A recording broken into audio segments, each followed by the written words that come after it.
আজকের এই রবিবারের সন্ধ্যায় ভাবলাম একটা আবৃত্তি করা যাক।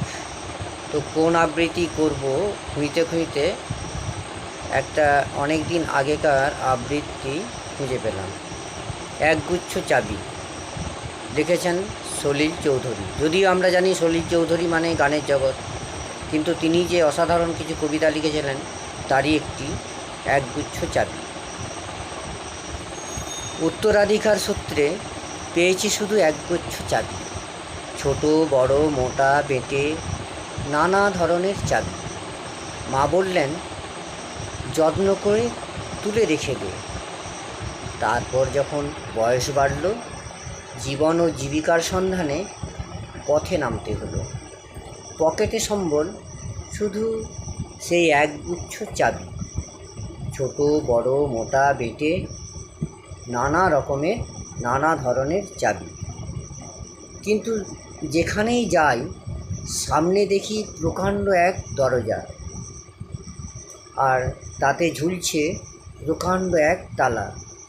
পকেট থেকে চাবির গুচ্ছ বের করি, এ চাবি সে চাবি ঘোরাই ফেরাই, লাগে না খোলে না।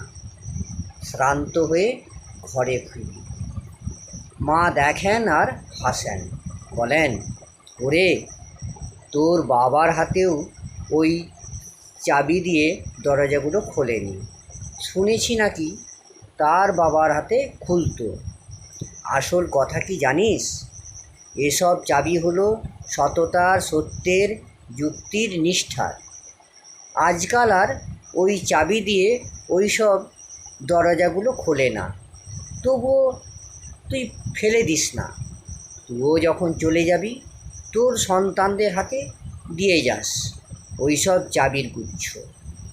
হয়তো তাদের হাতে, হয়তো কেন নিশ্চয়ই তাদের হাতে একদিন ওই সব সততার, সত্যের, যুক্তির, নিষ্ঠার চাবি দিয়ে জীবনের বন্ধ দরজাগুলো খুলে যাবে, খুলে যাবে, খুলে যাবে।